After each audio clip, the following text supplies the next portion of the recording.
Hello दोस्तों, welcome back to my channel. मेरा नाम है दीपांकर गायन और आज हम एक बहुत ही इंटरेस्टिंग वीडियो के ऊपर रिएक्शन करने वाले हैं। ये वीडियो है from my very favourite channel call majorly right, major Gaurav Arya sir का। और जो वीडियो का टाइटल है वो है keep secrets from India, China orders automakers on EV tech, majorly right, major Gaurav Arya. So title देख के मुझे यही समझ आ रहा है दोस्तों कि चाइना ने जो भी इलेक्ट्रॉनिक गाड़ियाँ बनाते हैं, जो मैन्युफैक्चर करते हैं, जो जो कंपनीज वेस्टर्न कंट्रीज़ में, मोस्टली जर्मनी, अमेरिका, ये सब में कंट्रीज़ में जो इलेक्ट्रॉनिक गाड़ियाँ बनाते हैं, उनको स्पेशली बोला है कि आपका जो ये टेक्नोलॉजी है, कैसे आप गाड़ी बनाते हो, ये इंडिया के साथ शेयर मत करो। अब देखो, इसको मैं दोस्तों क्या कहूँ। एक तो है कि पूरा दुनिया का चोर बाज़ार है चाइना। चीप चाइनीज़ प्रोडक्ट्स आपको चाइना से पूरे दुनिया के भर में मिलता है और बेशरम लोग हमेशा हर एक चीज़ का कॉपी बनाते हैं। चाहे एक जूता बोल दो, चाहे एक हैंडबैग बोलो, चाहे एक शर्ट बोलो, चाहे एक आप बाइक बोलो, गाड़ी बोलो, कुछ भी उनका कुछ ओरिजिनल प्रोडक्ट्स नहीं है। अभी चाइना में ईवी सेक्टर बहुत बूम पे है। आप अगर थोड़ा सा रिसर्च करोगे, वहाँ पे आपको रोल्स रॉयस का भी कॉपी मिलेगा।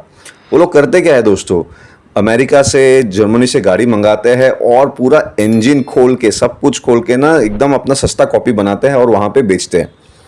अब ऐसे चोर, ऐसे चाइनीज सेकेंड हैंड चोरी का देश, वो बोलता है कि आप, दुनिया भर को बोलता है कि आप इंडिया के साथ टेक्नोलॉजी शेयर मत करो। इसका दोस्तों दो ही रीज़न हो सकता है, एक जलन, दूसरा डर, जो कि बहुत इंपॉर्टेंट है इंडिया के लिए। एनीवे गाइस, चलिए देखते हैं एग्जैक्टली क्या टॉपिक है, किस चीज़ के ऊपर हमको थोड़ा बहुत और नॉलेज लेते हैं, हम दोनों एक साथ एजुकेट होते हैं। So let's start the video, let's react to it. जय हिंद दोस्तों, मैं हूं मेजर गौरव आर्य और आप देख रहे हैं मेजरली राइट। अच्छा, ये तो आपको पता ही है कि तेल खत्म होने वाला है एक दिन। फिर आपको ये भी पता है कि ईवीज आ रही हैं, इलेक्ट्रिकल व्हीकल्स। आपको ये भी पता है कि भारत उसमें बड़ी इन्वेस्टमेंट कर रहा है, चाइना भी बहुत इन्वेस्टमेंट कर रहा है उसमें। लेकिन एक चाइना का डायरेक्टिव आया, एक ऑर्डर आया है चाइनीज सरकार से भारत को लेकर खास, और ईवीज को लेकर। और ऑर्डर ये है कि यार, भारत के साथ टेक्नोलॉजी मत शेयर करना। आप समझ रहे हैं इस चीज को? भारत के साथ ईवी की टेक्नोलॉजी मत शेयर करना। अच्छा, ये टेक्नोलॉजी पे ऐसे मालिकाना हक जता रहे हैं चाइनीज की जैसे इन्होंने इन्वेंट करा होगा। सारा इन्होंने अमेरिकन से चोरी करा है, अमेरिकन से सारा का सारा चोरी करा है। अब दोस्तों क्या है कि कई जैसे चेरी ऑटोमोबाइल्स है या फिर BYD है, ये सारी की सारी कंपनीज दुनिया भर में जाके इन्वेस्ट करती हैं। कुछ समय पहले भारत ने मना कर दिया था। BYD ने बोला कि हम $1 अरब का इन्वेस्टमेंट भारत में करना चाहते हैं। $1 अरब का। भारत ने बोला नो, गेट आउट। तो BYD की गाड़ियां मिल जाती हैं भारत में, ऐसी बात नहीं है। BYD की गाड़ियां आपको सड़क पे दिखेंगी, लेकिन भारत ने उनकी इन्वेस्टमेंट से मना कर दिया। अब ये लोग खार खा गए। अब क्या हुआ है कि वो मैटर खत्म हुआ, दूसरा मैटर शुरू है कि यार, भारत को ना ये टेक्नोलॉजी मत देना यार, ईवीज की। मैं बताता हूं दोस्तों, आज इसको एनालाइज करते हैं कि भारत को ये टेक्नोलॉजी आखिर क्यों नहीं देनी। भारत को अगर ये टेक्नोलॉजी मिल जाएगी तो क्या हो जाएगा? चाइना के पास ऐसी कौन सी टेक्नोलॉजी है जो कि भारत के पास नहीं है? अब मैं आपको बताता हूं 2-3 बातें। देखिए दोस्तों, बात वो है कि भारत के पास भी ये टेक्नोलॉजी है और टाटा महिंद्रा ये सब ईवीज बना रहे हैं। तो चाइना के पास ऐसी कोई टेक्नोलॉजी नहीं है जो भारत के पास नहीं है। लेकिन हां, चाइना के पास स्केल है, राइट? चाइना के पास मार्केट ईवी का बहुत बड़ा है। चाइनीज गाड़ियों का एक ब्रांड है और BYD की गाड़ियां और चेरी ऑटोमोबाइल्स की, ये आप देखना, आप तुर्की में भी बन रही हैं, स्पेन में भी बन रही हैं, पता नहीं कहां कहां ये लोग अपनी फैक्ट्रीज लगा रहे हैं और अपना माल बेच रहे हैं। चाइना ने ये कमेंट करा क्यों? क्या ये कमेंट सिर्फ भारत के लिए करा? नहीं, तुर्की के लिए भी करा ये कमेंट, और जगह के लिए भी करा। जो इनकी मिनिस्ट्री है, जो इंडस्ट्रियल पॉलिसी और प्रोडक्शन बनाती है, उसका हुक्म आया है कि भाई साहब, अगर आप जाओगे ना इंडिया में, अगर आप इंडिया में फैक्ट्री लगा रहे हो, आप इंडिया में उनको सीक्रेट मत दे देना अपनी। आप उनको सीक्रेट्स मत शेयर करना अपनी, जो आप लोगों ने खुद की बनाई है। वो सीक्रेट भारत के पास नहीं जाने चाहिए। क्योंकि ये क्यों कह रहे हैं दोस्तों? एक जमाने में चाइनीज तो मजाक उड़ाते थे कि ठीक है, हम तुम्हें दे भी देंगे, तुम नहीं बना पाओगे। ये चाइनीज का रवैया था। शुरू में चाइनीज का क्या था आपको पता है? इन लोगों ने सोशल मीडिया पर अपने क्या लिखा, जब पहली बार iPhone 15 बना भारत में, तो इन्होंने बोला कि इट स्मेल्स ऑफ करी, इट स्मेल्स ऑफ करी। यानी कि उसमें जो तरी वाली सब्जी जो होती है ना, रसे वाली जिसको हम लोग बोलते हैं, उसकी बदबू आ रही है। This was a rank racist comment.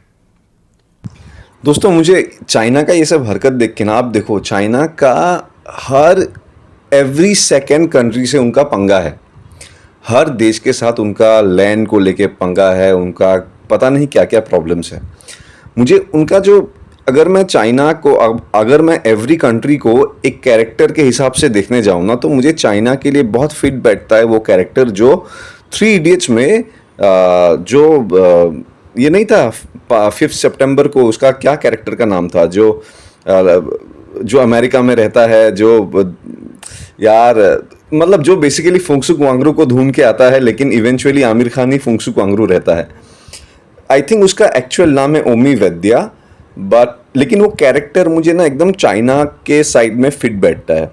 वो बेसिकली अपना चूरन खा के, जैसे कि मूवी में दिखाया था, चूरन अपना खा के गंदा गंदा गैस फैला के दूसरों को पॉर्न मैगजीन्स देता था ताकि वो लोग पढ़ाई में अच्छा ना कर पाए। सेम चीज़ चाइना भी करना चाहता है, हर जगह पंगा करेगा, हर जगह चोरी करेगा, सब कुछ करेगा, लेकिन उल्टा यही लोग दूसरे जगह पे जाके बोलेगा कि आप अपना जो टेक्नोलॉजी है ना, आप इनको शेयर मत करो, आप मुझे दे दो, मैं कुछ करता हूँ लेकिन इनको शेयर मत करो। ये ना, ये एक, मैं बोल नहीं सकता दोस्तों पता नहीं, लेकिन बहुत फनी भी लगता है मुझे, बहुत इरिटेटिंग है लेकिन बहुत फनी भी लगता है मुझे। चाइनीज बहुत बड़े रेसिस्ट हैं, लेकिन अगर आप कोविड वायरस को अगर आप चाइनीज वायरस बोल दे तो इनको मौत आ जाती है 10 बार। इनको मौत आ जाती है कि यार ये तो बड़ा रेसिज्म का मामला है। खुद पे होती है इनको दर्द होता है, दूसरे को करते हैं इनको कोई फर्क नहीं पड़ता। आज की तारीख में भारत में आईफोन 16 का प्रो मैक्स भी बन गया, that is also made in India, और आपका भाई खरीदने जा रहा है बहुत जल्दी। बाकी नहीं खरीदे मैंने, मेड इन चाइना था, ठीक है ना, ये वाला खरीदूंगा मेड इन इंडिया कुछ दिन के अंदर, ठीक है। अब इशू क्या हुआ मैं आपको बताता हूं दोस्तों। बात यह है कि जो ईवीज वाला मैटर है ना, चाइना को अब लग रहा है कि भारत का जो इंडस्ट्रियल प्रोडक्शन है वो धीरे धीरे बढ़ रहा है। क्यों? क्योंकि भारत में डोमेस्टिक कंजम्पशन बहुत है। आपको क्या लगता है, ये जो महिंद्रा वाले हैं, टाटा वाले हैं, ये जब गाड़ियां बनाते हैं इनकी इंडिया में ही पूरी नहीं पड़ती यार। कल आप जाओ जरा थार खरीदने जाओ, आपको पता लग जाएगा वेटिंग लिस्ट कितनी है। आप जाओ खरीद के लाओ थार। ऐसा नहीं है कि आपने 5 डोर थार खरीदनी और आपने बोला कि साहब ये लो पैसे, मैं चेक देता हूं, मैं गाड़ी ले जाऊंगा, अगले दिन आऊंगा गाड़ी। नहीं, कई कई गाड़ियों में तो महीनों महीनों की वेटिंग है। हम हताश हैं। और बहुत अच्छी, आई एम श्योर आपको पता होगा, महिंद्रा जो कंपनी है वो इंटरनेशनल भी बहुत बिजनेस करता है। ऑस्ट्रेलिया हो गया, साउथ अफ्रीका हो गया, यूरोप में भी बहुत उनका गाड़ी जो है बिकता है।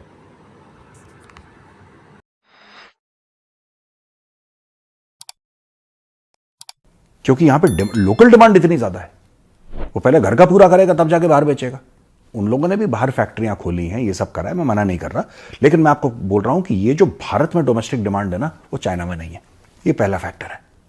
दूसरा फैक्टर इसमें यह है टेक्नोलॉजी का और स्केल का, जिसमें हालांकि चाइना के पास बेहतर टेक्नोलॉजी और ज्यादा स्केल है। तीसरी चीज, जब हम ईवीज के बारे में बात करते हैं तो आप कहां कहां पे, जो भी बंदा है अगर वो ईवी खरीद रहा है, जैसे किसी को चंडीगढ़ जाना है, अब चंडीगढ़ ज्यादा दूर नहीं है, उसने दिल्ली में चार्ज करा, टक से चंडीगढ़ पहुंचा। लेकिन अगर उसी बंदे को लद्दाख जाना है, या उसको श्रीनगर जाना है, या उसको दिल्ली से मुंबई जाना है, उसके दिमाग में सबसे ज्यादा एक ही स्ट्रेस होगा कि यार अगला चार्जिंग स्टेशन मुझे कहां मिलेगा, अगला चार्जिंग स्टेशन मुझे कहां मिलेगा। मेरी गाड़ी की जो जिसको कहते हैं एक चार्ज पे मेरी गाड़ी 500 किलोमीटर चल जाती है, या मेरी गाड़ी एक चार्ज में 400 किलोमीटर चल जाती है, तो 400 किलोमीटर खत्म होने से पहले क्या मेरे पास कोई चार्जिंग स्टेशन है? क्या ऐसी जगह है जहां पे मैं 400 किलोमीटर गाड़ी चला के, मैं 500 नहीं लेता, मैं 400 पकड़ता हूं, 400 में कहीं मेरी गाड़ी चार्ज हो जाए? तो कह रहा ठीक है साहब, सवेरे आप 8 बजे निकलोगे, आप गाड़ी चलाओगे चलाओगे चलाओगे, आप 5-6 घंटे के बाद लंच टाइम तक आप पहुंच जाओगे कहीं जगह। आपने 1 घंटे का ब्रेक लिया, उस 1 घंटे में जो वहां पे फूड कोर्ट है जहां पे आपने गाड़ी रोकी है, क्या वहां पे चार्जिंग का सिस्टम है कि अपनी गाड़ी आपने चार्जिंग पे लगाई और परिवार ने खाना वाना खाया, और जब तक आपने खाना खाया तब तक वो 80-90% दोबारा चार्ज हो गई? ये सिस्टम भारत में लाना है दोस्तों।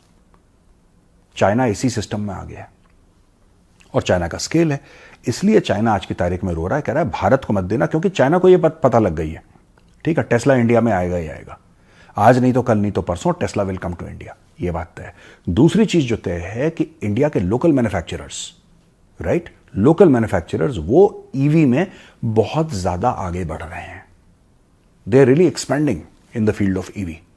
चाइना को लगता है कि अगर इंडिया को, जितना इंडिया की गवर्नमेंट सपोर्ट कर रही है इलेक्ट्रिकल व्हीकल्स को, और जितना ये टाटा और ये महिंद्रा और भी लोग हैं, आप इलेक्ट्रिकल बसेस आ रही हैं इंडिया में, मोटरसाइकिल्स आ रही हैं, स्कूटर्स आ रहे हैं, अब ये जो 3 व्हीलर तो रिक्शा चलते ही हैं, गाड़ियां आ रही हैं, कार्स आ रही हैं, एसयूवीज आ रही हैं, जब सब कुछ भारत में आ रहा है तो वो कह रहे हैं यार ये वक्त ये नहीं है कि हमारे पास जो है वो भी हम भारत को दे दें, फिर पता लगा यही हमें पिछाड़ के आगे चला गया। इसके पीछे एक और कारण है दोस्तों, जियोपॉलिटिकल कारण। धीरे धीरे चाइनीज जो कंपनीज हैं या चाइनीज फैक्ट्रीज हैं या चाइनीज ब्रांड्स हैं, उनको जो आशीर्वाद मिला था गोरों से, ध्यान से सुनना, अब जो मैं आपको बड़े मार्के की बात बता रहा हूं, जो उनको आशीर्वाद मिला था ना गोरों से, अमेरिका से, यूरोप से, कि बेटा आप चिंता मत करो, आप सिर्फ मेहनत करो और ट्यूशन के फीस के, जैसे कहते हैं ना बड़े बुजुर्ग, कि बेटा पैसे की चिंता मत कर, तू बस पढ़ाई कर, इस टाइप का वरदान मिल रखा था चाइना को। अब गोरों ने वो वरदान हटा लिया, क्योंकि चाइना उन्हीं को आंखें दिखा रहा है, उन्हीं को धमकियां दे रहा है, उन्हीं का पैसा लेके उन्हीं को धमकियां दे रहा है। तो अब इन्होंने बंद कर दिया चाइनीज ईवीज पे, इलेक्ट्रिकल व्हीकल्स पे जो टैक्स लगता है यूरोपियन यूनियन जाने के लिए, वो तो है ही, वो है, उसके ऊपर से एडिशनल ईयू ने सरचार्ज लगा दिया। यानी कि जो चाइनीज गाड़ी हैं जो यूरोप जाएंगी वो अब कॉम्पिटिटिव नहीं रहेंगी। जो पहले कहते थे ना कि चाइनीज चीज है, ठीक है, टेक्नोलॉजी बढ़िया है, दिखने में बड़ी इट्स क्वाइट नाइस और सस्ती भी है, चाइनीज माल सस्ता हुआ करता था, लोग इसलिए खरीदते थे। यूरोपियन यूनियन ने ईवीज, क्योंकि हम ईवीज की बात कर रहे हैं, यूरोपियन यूनियन ने ईवीज में ऐसी चाबी लगाई टैक्सेशन के थ्रू कि अब उनका माल जो है वो सस्ता नहीं रह गया, और 2025 से चाइनीज गाड़ियां मजीद महंगी हो जाएंगी। अगर चाइनीज गाड़ियां महंगी हो गई, और ये उन्होंने जानबूझ के जो टीका लगाया चाइनीज को ही लगाया और किसी को नहीं लगाया, तो मार्केट फिर किसके लिए खुलेगा? सोचिए, ये कौन बनेगा करोड़पति का 1 करोड़ रुपए का सवाल है। सोचिए दोस्तों, जब चाइनीज ईवी का मार्केट 2025 में टाइट हो जाएगा और उनके एक्सपोर्ट्स इतने कॉम्पिटिटिव नहीं रहेंगे कॉस्ट के हिसाब से, तब किसको पूछेंगे ये लोग? फिर इंडिया के जो मैन्युफैक्चरर्स हैं वो अंदर जाएंगे यूरोप के, और चाइना ये नहीं चाहता कि 2024 में इंडिया को ये टेक्नोलॉजी मिल जाए कि 2025 में इंडिया के EV manufacturers, electrical vehicle manufacturers, specially Tata number 1 पे, नंबर 2 पे महिंद्रा, ये जाके दुनिया भर में चाइनीज की, जिसको ना वाटना लगा दें लोग जाके वहां पे। टाटा के पास लैंड रोवर जैगुआर है, ग्लोबल ब्रांड है टाटा का, ये महिंद्रा का, हर जगह दुनिया भर में महिंद्रा ग्रुप की सप्लाई चेन है। कल महिंद्रा ग्रुप कहता है कि यार हम आपके लिए चार्जिंग स्टेशंस भी लगाएंगे, हम आपके लिए गाड़ियां भी लगाएंगे, हम स्पेन में मैन्युफैक्चरिंग करेंगे और स्पेन से हम पूरे यूरोप में भेजेंगे। क्या कर लेगा चाइना? क्या कर लेगा फिर चाइना? तो इसीलिए भारत उठ रहा है, चाइना डूब रहा है। ईवी के तौर पे बात कर रहा हूं मैं, ओनली इलेक्ट्रिकल व्हीकल्स। अभी भी चाइना का maximum EVs in the world है। तो अगर किसी को यह गलतफहमी है कि भारत ने पछाड़ दिया चाइना को, सॉरी, दैट इज रॉन्ग। अभी नहीं पछाड़ा, लेकिन चाइना का गला सूखना शुरू हो गया है दोस्तों। ये आज की ताजा खबर है। जैसे मैंने कहा दोस्तों, चाइना को वो होता है ना, हम लोग बोलते हैं ना गले पे पत्ता लगाना, लीश लगाना बहुत इंपॉर्टेंट है। अभी सिर्फ इंडिया के लिए नहीं, ये ऑलमोस्ट आधे से भी ज़्यादा दुनिया के लिए भी इम्पॉर्टेंट है, और दुनिया वाले ये समझ भी रहे हैं। Most of the Asian country समझ रहे हैं, अमेरिकन्स तो ऑलरेडी समझ गया है, बिकॉज अमेरिकन्स ने उनको इतना सुविधा दिया, इतना उनको फाइनेंशियली हेल्प किया कि आज सेकंड पोजीशन पे है। और आपको मैं बताऊं दोस्तों कि इतने सालों तक अमेरिका का जो प्राइम एनिमी था वो रशिया था, हर तरफ से, फाइनेंशियली बताओ, मिलिट्री वाइज बताओ, लेकिन आज वो 3rd या 4th पोजीशन पे है। आज सेकंड पोजीशन पे जो उनका एनिमी है, मतलब पहला पोजीशन पे एनिमी है, वो चाइना है। और चाइना भी अभी ऐसा हो गया है कि इतना उनके पास पैसा है, पावर है, इतना वर्ल्ड कंट्रोल वो खुद से बोलते हैं। तो अभी वो चीज़ पे ना लगाम लगाना बहुत इम्पॉर्टेंट है, जो कि अभी पूरा दुनिया समझ रहा है। फॉर एग्ज़ाम्पल, यही चीज़ बहुत सारे मुस्लिम कंट्रीज़ के साथ भी हो रहा है। आई मीन आप खुद देख लो, यूरोपियन कंट्रीज़ में या फिर सेंट्रल एशियन में या फिर ऐसे ऐसे बहुत जगह पे है जहाँ पे पाकिस्तान हो, ईरान हो, ये सब लोगों को भगाया जा रहा है, निकाला जा रहा है। और सेम चीज़ is going for China as well, because China के साथ अभी आप इतना फोर्सफुली तो नहीं कर सकते बिकॉज बहुत पावरफुल है, लेकिन ये करना बहुत इंपॉर्टेंट भी है। क्योंकि जिनको नहीं पता दोस्तों, आप सबको एक चीज़ बता दूं, आपको एक चीज़ तो पता होगा कि इंडिया का चाइना का क्लैश इंडिया के साथ है बिकॉज इंडिया का लैंड चाहिए।